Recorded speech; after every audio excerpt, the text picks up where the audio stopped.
This channel does not promote any violent, harmful, or illegal activities. All content provided by this channel is meant for an educational purpose only.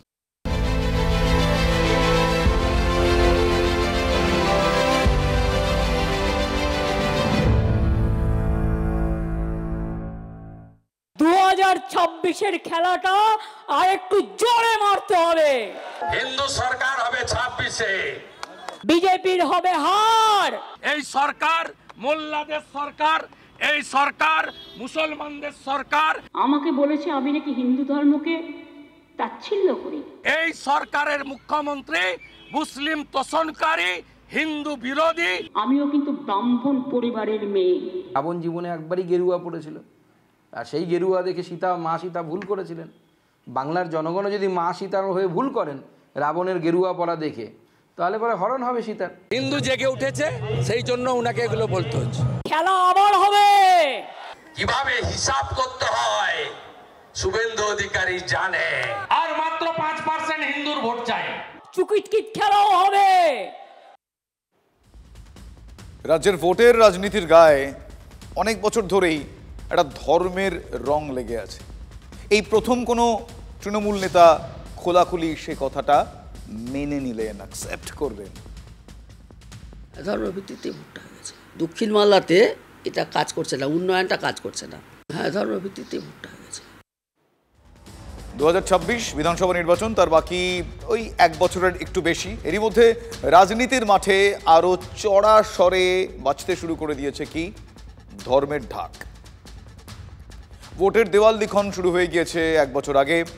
সরাসরি হিন্দুত্বের সুরসুরি দিয়ে ভোটের দেওয়াল লিখন আগে কখনো এ রাজ্যে এইভাবে দেখা যায়নি। এবার দেখা যাচ্ছে ভোটের এক বছরেরও বেশি সময় আগে থেকেই দেওয়াল লেখার ছবি বাঁকুড়ার, আর হুগলির চুচুড়ার রাস্তায় ফ্লেক্স, সে ফ্লেক্সে ধর্মের ফ্লেক্স হচ্ছে।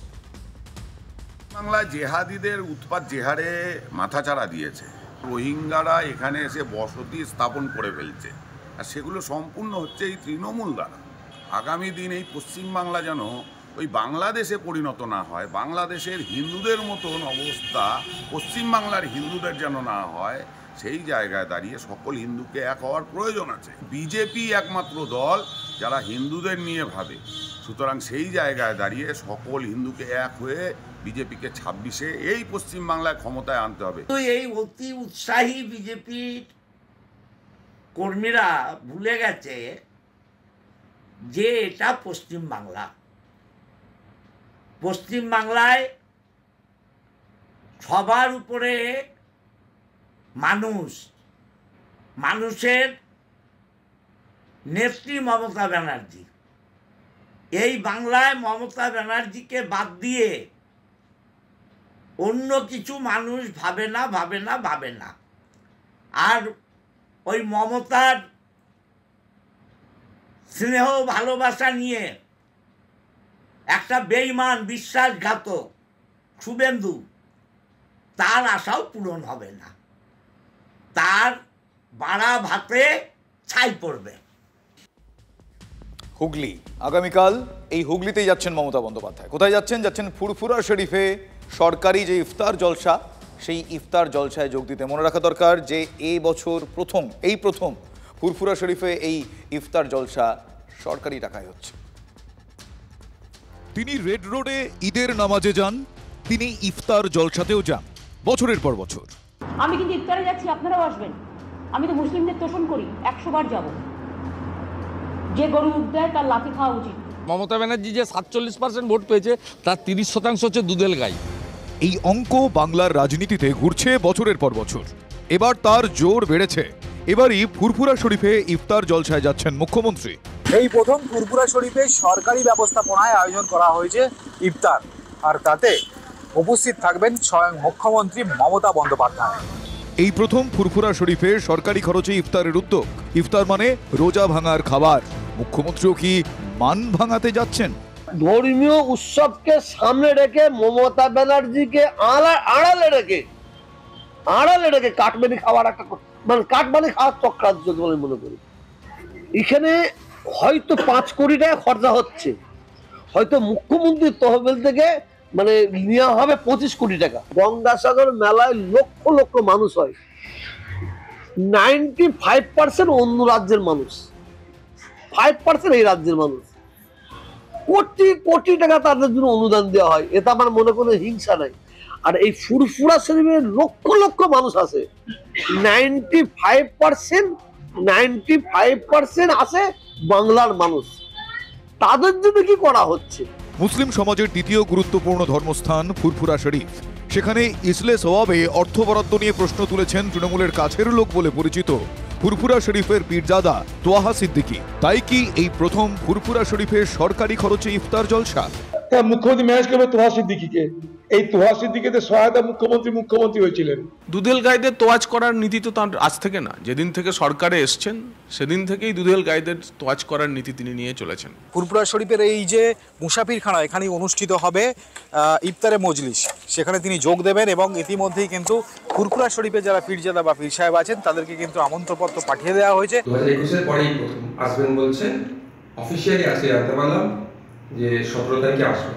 ফুরফুরা শরীফের পীরজাদাদের অন্যতম আইএসএফ এমএলএ নওশাদ সিদ্দিকী, তিনিও মুখ্যমন্ত্রীর অনুষ্ঠানে আমন্ত্রিত। কালেক্টরে চিঠি দিয়েছেন, তাদের সাথে কথা বলি, খোঁজ নিতে হবে, নিশ্চিতভাবে সে বার্তাটা যাতে পাঠানো যায়, পৌঁছানো যায় তার ব্যবস্থা করব। তৃণমূলের কাছে মুসলিম ভোট কতটা গুরুত্বপূর্ণ আর মুসলিমদের কাছে ফুরফুরা শরীফ কতটা গুরুত্বপূর্ণ সে তো সবারই জানা। অলিখিতভাবে এখান থেকে একটা ভোটের আগে এখান থেকে সংখ্যালঘুদের একটা কিন্তু বার্তা দেওয়া হয় বলে এরকম একটা কথিত আছে। মুখ্যমন্ত্রী কেন যাচ্ছেন তার ব্যাখ্যা দিতে গিয়ে মুখপাত্র বলছেন ফুরফুরা শরীফ থেকে আমন্ত্রণ ছিল, কিন্তু অনুষ্ঠান তো সরকারি, তার আমন্ত্রণ ফুরফুরা শরীফ জানাবে কি করে? ফুরফুরা শরীফ থেকে আমন্ত্রণ ছিল, তো মমতা বন্দ্যোপাধ্যায় যাচ্ছেন, তাতে সমস্যাটা কোথায়? ফুরফুরাই হোক, ঘুটিয়ারি হোক, মেদিনীপুরের উড়াস হোক বা বসিরহাটের ছোট হুজুরের মাজার হোক, উনি সর্বত্রই যাবেন। আমরা চাই যে সনাতনী হিন্দু বাঙালির স্বার্থ, সংস্কৃতি, ঐতিহ্য এবং ধর্মীয় আচার রক্ষা করার জন্য তিনি কি করছেন তা তিনি স্পষ্ট করুন। দেখুন, এটা একটা সুকৌশলে হচ্ছে, একটা দল হিন্দুকে ভালোবাসার প্রমাণ দেখাবে, আর একটা দল মুসলমানকে ভালোবাসার প্রমাণ দেখাতে চাইছে। মমতা বন্দ্যোপাধ্যায় যদি দীঘায় জগন্নাথ মন্দির করেন, তখন এই বিরোধীরা লাফাতে বলবে উনি হিন্দু রাজনীতি করছেন। মমতা বন্দ্যোপাধ্যায়ের একটাই উদ্দেশ্য, সেটা হচ্ছে মুসলিম ভোটকে ইন্ট্যাক্ট করে নিজের পক্ষে রাখা, এবং সেই জন্য তিনি মুসলিমদের স্বার্থ দেখবেন, মুসলিম ফ্যানাটিক গ্রুপ যারা আছেন তাদেরকে সাহায্য করবেন, প্রয়োজনে ভারত বিরোধিতা করতেও তাদের কোনো আপত্তি নেই, সেই লাইনে হাঁটছেন। অ্যাকচুয়াল দুটোই হচ্ছে, শুধুমাত্র এদের মুখ আর মুখোশ। এরা কেউ মুসলমানকেও ভালোবাসবে না, কেউ হিন্দুকেও ভালোবাসে না। মমতা ব্যানার্জি যেখানে যাবে রাজনীতি ফয়দার জন্য যাবে, শুভেন্দু অধিকারী যেখানে যাবে সে রাজনীতি ফয়দা নেওয়ার জন্য যাবে, এটা আমি মনে করি। মমতা বন্দ্যোপাধ্যায় নিজে হিন্দু ব্রাহ্মণ পরিবার থেকে, কিন্তু তিনি সব ধর্মকে সমানভাবে সম্মান করেন। শুধু তাই নয়, ভারতবর্ষের সংবিধানের যে মূল স্পিরিট, সেটাকে মমতা বন্দ্যোপাধ্যায় মন প্রাণ দিয়ে সেই স্পিরিটের আরাধনা করেন। বিরোধীরা এটার থেকেই বিচ্যুত। দিদির বক্তব্য একটা, কাজের সময় কাজই, কাজ ফেরালে পাজি। তোহা সিদ্দিকীকে ফেলে দিতে চাইছে, অথচ এই তোহা সিদ্দিকের একদিন মুখ্যমন্ত্রী মমতা ব্যানার্জি ক্ষমতা এনেছিলেন, তাই আজ তাদের অধিকারকে তারা ফিরে পেতে চাইছে। আমি সমর্থন করি তাদের। এই ফুরফুরা শরীফকে বড় মা কি বলে, আর ওই মতুয়াদের মতো করতে দেবো না। রাজনীতির মাঠে ধর্মের রমরমা এখন, একথা আর নতুন করে বলার অপেক্ষা রাখে না। ক্ষমতায় আসা বা ক্ষমতায় টিকে থাকার অঙ্ক এই ধর্মকে কেন্দ্র করে ঘুরঘুর করছে। আর তার মধ্যে গতকাল অভিষেক বন্দ্যোপাধ্যায়ের কোট আনকোট কামব্যাক। এটা তো স্বাভাবিক ব্যাপার, এখানে কামব্যাক কথাটা আসছে কেন? অভিষেক বন্দ্যোপাধ্যায় দলের অবিচ্ছেদ্য অঙ্গ। অভিষেক ব্যানার্জি বলছে যে দলের কোন কোন নেতা কার সঙ্গে যোগাযোগ রাখছে, মানে বিজেপির সঙ্গে যোগাযোগ রাখছে, সব উনি জানেন, সবার বিরুদ্ধে ব্যবস্থা নেওয়া হবে। তো উনি তো জানবেনই, যে বলছে সেই তো যোগাযোগ রাখে বিজেপির সঙ্গে। রে ভাই, বিজেপির শিন্ডে পশ্চিমবাংলায় যারা, তার মধ্যে একজনের নাম অভিষেক। ফলে বিজেপির কাছে কি খবর আসে আর বিজেপি কার সঙ্গে কিরকম যোগাযোগ রাখে, এটা যারা সবচেয়ে বেশি খবর পায় এবং লেনাদেনা করে, তার মধ্যে অভিষেক একজন। তাকে খোঁজ করবি একবার, দেখবেন কত বিজেপির সঙ্গে তার চেনা জানা। তার যারা আত্মীয় গোষ্ঠী আছে সব বিজেপির সঙ্গে চেন তাদের, আমি দিলে তাকে জানি। আমি কোন জেলায় কটা আসন পেতে হবে টার্গেট বেঁধে দিয়েছেন। আরএসএস এর সঙ্গে বোঝাপড়ায় কটা ছাড়তে হবে এই দুটো দেখে টার্গেট ফিক্স করেছেন অভিষেক, তৃণমূলের সবার নেতা। মানে সুজন চক্রবর্তী, অধীর রঞ্জন চৌধুরীরা ওই পুরনো লাইনেই হাঁটছেন। বিজেপি তৃণমূলের বোঝাপড়া, হয়তো তারা বলতে চাইছেন যে রাজনীতিতে ধর্ম নিয়ে যুদ্ধ আসলে একটা লোক দেখানো। তাহলে এটাও কি ওই সেই পুরনো লব্জ, সেই পুরনো প্রশ্ন সাজানো ঘটনা? বিমান ব্যানার্জিকে, মমতা ব্যানার্জিকে হারাবো, আর ওদের দলের যে কটা মুসলমান এমএলএ জিতে আসবে, বিজেপি সরকারে আসবে, চ্যাংদোলা করে তুলে রাস্তায় ফেলবো। ঠুসে দেওয়া, ঠুসে, উনি তো আচার মারবো বলেছেন, আমি ঠুসে দেবো একদম। আমার জাতিকে আক্রমণ করবে আমি বলবো না, আমার কাছে আগে দল না, আগে আমার জাতি।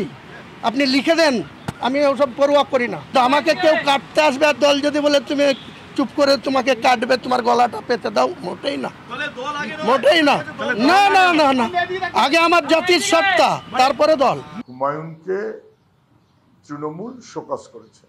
আমি হুমায়ুন কবির, আমি একাই 100, এটাই নাম হুমায়ুন কবির। আমি এখনও অনড় আছি, ভবিষ্যতেও অনড় থাকব, এবং আমার চিঠিতে কোথাও আমি এই বক্তব্য বলার জন্য দুঃখ প্রকাশও করিনি, ভবিষ্যতেও করব না। আমার কাছে আগে আমার জাতি, তারপরে আমি দলের এমএলএ। দল শোকজ করলেও নিজের অবস্থানে অনড় হুমায়ুন কবির। এবার কি তাহলে আরও কড়া পদক্ষেপ করতে পারে তার দল তৃণমূল কংগ্রেস? প্রবীণ, ববি হাকিমের কথায় খানিকটা কিন্তু আশকারার সুর অনুরণন হচ্ছে, একবার শুনুন তো আপনারা। পার্টিতে থাকতে গেলে পার্টির কথা শুনতে হবে, ডিসিপ্লিন সোলজার হতে হবে। বিজেপি যে ডিভিশনের কথা বলছে তাতে যাতে কেউ পায়, মানে সেই উস্কানিতে যেন কেউ পা না দেয়, এটাকে দেখতে হবে। বুদ্ধিমান রাজনীতি সেই করে যে সবাইকে নিয়ে চলতে পারে।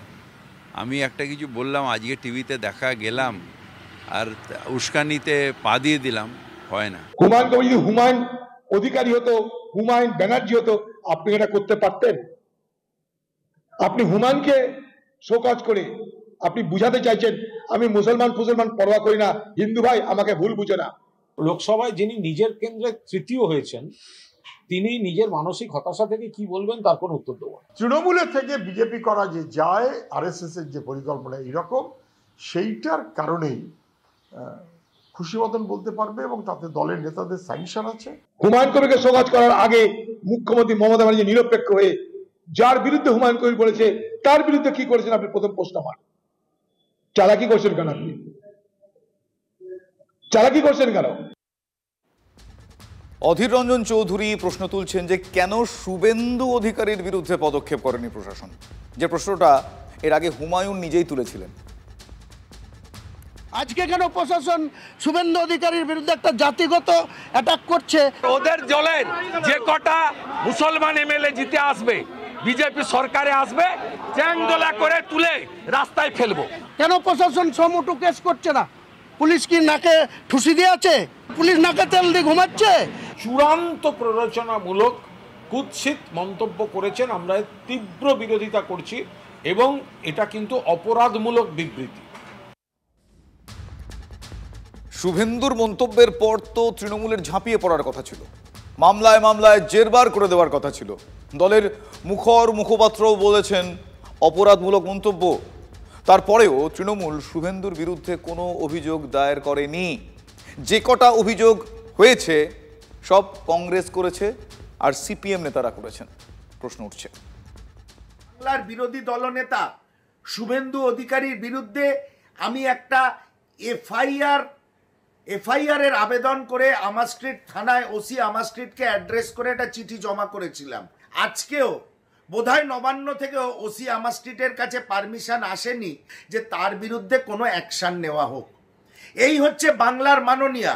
উনি নিজেও চান মেরুকরণের রাজনীতি হলে ওনার ভোটে জিততে সুবিধা হবে। হুমায়ুনকে তৃণমূল শোকজ করেছে, কিন্তু পাত্তা দেওয়ার কোনো প্রয়োজন হুমায়ুন বোধ করছে না।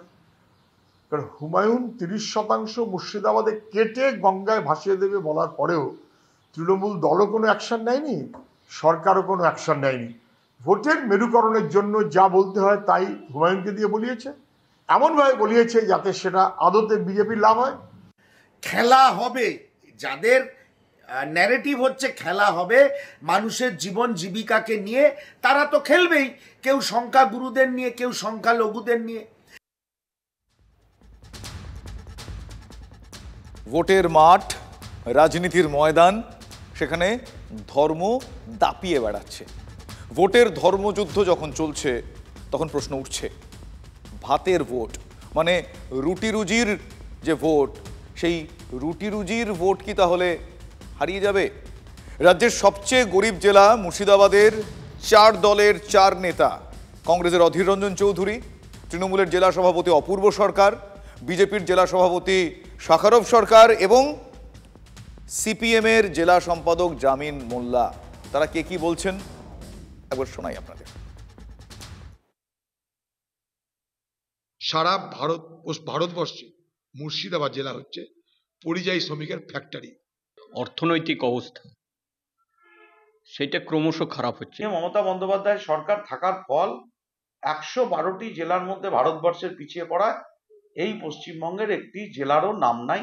বাড়ির ঋণ শোধ করতে না পেরে যুবক ছেলে চলে যাচ্ছে মহারাষ্ট্রের, সেখানে বিষাক্ত গ্যাসে আক্রান্ত হয়ে ট্যাঙ্কি পরিষ্কার করতে গিয়ে বিষাক্ত গ্যাসে আক্রান্ত হয়ে তার মৃত্যু হচ্ছে, কেউ খোঁজ যাবার নাই। যখন কাজ দিতে পারছে না, যখন হচ্ছে যে জিনিসপত্রের দাম বাড়ছে, কোনো জবাব নেই, দিতে পারছে না, যা নিয়ে আলোচনা হওয়া দরকার দেশের অর্থনীতি, রাজ্যের অর্থনীতি, সেইটা বাদ দিয়ে এখন জাতপাতের রাজনীতিটাই হয়ে গেছে বড়। ভারতবর্ষ এখানে মুর্শিদাবাদ কোথাও পাবেন না, না খেয়ে মানুষ মারা গেছে, কিন্তু এখানে ধর্মের কারণে মানুষ মারা যায়, ধর্মের কারণে বাংলাদেশে রক্তাক্ত হয়। বিজেপি উগ্র সাম্প্রদায়িকতার কথা বলছে, মেরুকরণের কথা বলছে, তৃণমূল কিন্তু কখনো কোথাও ধর্মের কারণে মুর্শিদাবাদ জেলায় ভাগীরথীর জলে ভাসানো হয় এমএলএর মুখ দিয়ে। দেখুন কে কোথায় ব্যক্তিগতভাবে কে কোথায় কি বলছে। এই হিন্দু মুসলমান এটাই হচ্ছে, কে কারো বলছে ঠ্যাং ভেঙে দেবো, কে বলছে যে বিধানসভায় ঢুকতে দেবো না। রুটি রোজগার থাকবে, শ্রমজীবী থাকবে, পরিযায়ী শ্রমিক থাকবে, তার সঙ্গে জাত ধর্ম বাদ যাবে না। বিজেপি এবং তৃণমূলের হাতিয়ার সাম্প্রদায়িক মেরুকরণ। মাঝখান থেকে কি হচ্ছে জানেন, সাধারণ সমাজ জীবনে আমাদের মধ্যে যে ভাবনাগুলো ছিল না, এখন ক্রমশ আমরা একে অপরের থেকে দূরত্ব তৈরি করে ফেলছি। এটা কিন্তু সমাজের জন্য ক্ষতিকর বলে আমি মনে করি। বাংলা মানে বর্তমান বাংলা কি লালুজির আমলে বিহার যেমন ছিল তেমনটা হচ্ছে? যেভাবে বন্দুক পিস্তল হাতে দৌরাত্ম্য চলছে দুষ্কৃতীদের, তাতে বিরোধীরা তো বলবেন, অবশ্যই বলবেন, কিন্তু নীতিশের বিহার, পুলিশ হোলিতে উর্দি পরেই ঠুমকা নাচছে হোলি রে। बुरा मत मानो होली है, आज नहीं ठुमका लगाओगे तो सस्पेंड कर दिए जाओगे। बुरा मत मानो होली है, बाबा हरि हर सोनापुरा में होली है। যেটা দেখলেন সেটা রিয়েল, কোনো রিলের সঙ্গে মিল পাচ্ছেন? রাউডি রাঠোর পাচ্ছেন না, মন্ত্রীপুত্র পুলিশকে নাচাচ্ছেন। এখানে যাকে দেখছেন আরেকবার দেখাই ছবিটা আপনাদের, এই যে হোলির রঙে যিনি বুধ তিনি মন্ত্রীপুত্র, বিহারের প্রাক্তন মুখ্যমন্ত্রী লালু প্রসাদ যাদবের বড় ছেলে তেজ প্রতাপ, নিজেও বিহারের মন্ত্রী হয়েছিলেন তিনি। অতএব তেজি নির্দেশ, ঠুমকা লাগাও বা সাসপেন্ড হও, যতই হোক লালু পুত্র বলে কথা, এলেবেলে কেউ নন তিনি। ভাই তেজস্বী আবার বিহারের মুখ্যমন্ত্রীর দাবিদার, বাধ্য হয়েই ঠুমকা নেচেছেন যাদের দিকে নির্দেশ গিয়েছে, না হলে ওই যে নিদান রয়েছে সাসপেন্ড। আর এই ঘটনা ঘটানোর আগে পাল্টু চাচাকেও খুঁজেছেন তেজ প্রতাপ। পাল্টু চাচা হোলির রঙে মত্ত লালুপুত্র নীতিশ কুমারের বাড়ির সামনে গিয়ে চিৎকার করে বলেন, আরে পাল্টু চাচা কই? তেজের সম্বোধনে পাল্টুরাম মনে পড়ে গেল না? আমার তো পড়ল। লোকসভার আগে নীতিশের আচমকা ডিগবাজি দেখে বিরোধীরা তাকে পাল্টুরামই বলেছিলেন। পুলিশ নাচিয়ে তেজ কি সেই বার্তাটাই নীতিশকে দিতে চেয়েছিলেন? নীতিশের রাশ আলগা হচ্ছে। নাকি স্রেফ মজা ছিল, মানে ওই বুড়া না মানো হোলি হে, জানা নেই। কিন্তু আমরা দেখলাম ছবি, কারণ আমরা ওই যে জানি ছবি অনেক কথা বলে চুপ থাকলেও। সিট প্লাস যুক্ত আরাম, সীতারাম গল্পচ্ছলে কবেই শিবরাম লিখেছিলেন। সেই সিট নিয়ে কত কাণ্ড। কোনোদিন শুনেছেন মোটা মানুষ হলে ডাবল ভাড়া দিতে হয়? সে ডাবল ভাড়াতে গোল বাঁধল। দেখুন।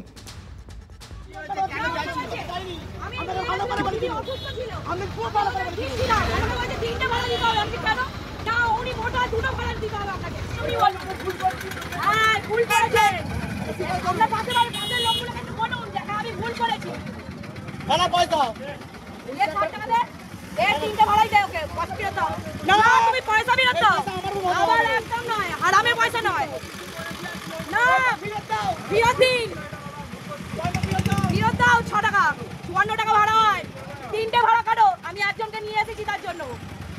দাও ভাড়া দাও।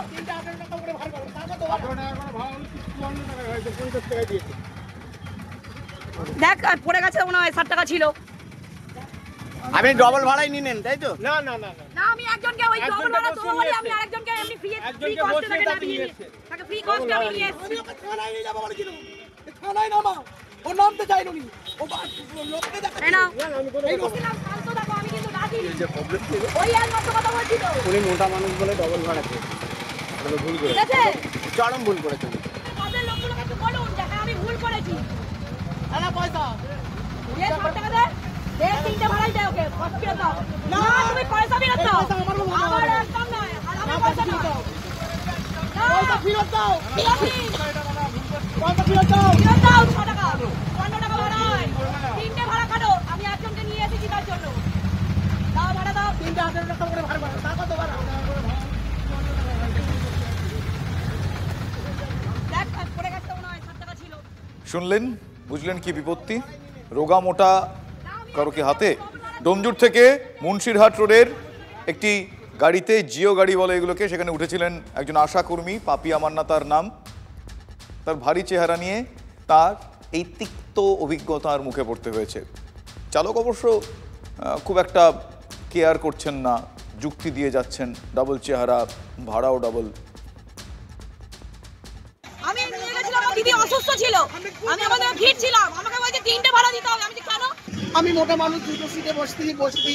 আমি বললাম আমি তো অসুস্থ, আচ্ছা ঠিক আছে আমি তুমি ডবল ভাড়াই নেবে, তাতে রাজি হলাম। মাঝখান থেকে আরেকজন উঠলো, সে কিন্তু পাশে বসে গেল। তখন বলছে ও বসে গেল, তুমি তাহলে ভাড়া তাহলে তোমার দুটো দিতেই হবে, কিন্তু ওর ভাড়া আমি আলাদা দেবো। আমি এটা কি ধরনের কথা হচ্ছে? তাহলে তুমি আমার ডবল ভাড়া নেবে, ওনারও ভাড়া নেবে, এটা তো ঠিক না। ডবল ভাড়া কেন চেয়ে আপনি বলুন, আপনি বলুন। না না না, আপনি গুণ ধরবেন না, গুণ ধরবেন না, আপনি গুণটা ছাড়ুন। আপনি কেন ডবল ভাড়া চেয়েছেন? কেন চেয়েছেন? আমার থেকে উনি মোটা বলে কেন চাইছেন? হতেই পারে, সে তো মোটা মানুষ, সে তো হতে পারে, তার জন্য আপনি ডবল ভাড়া চাইবেন? এইভাবে আমাকে হ্যারাসমেন্ট করেছেন আজকে।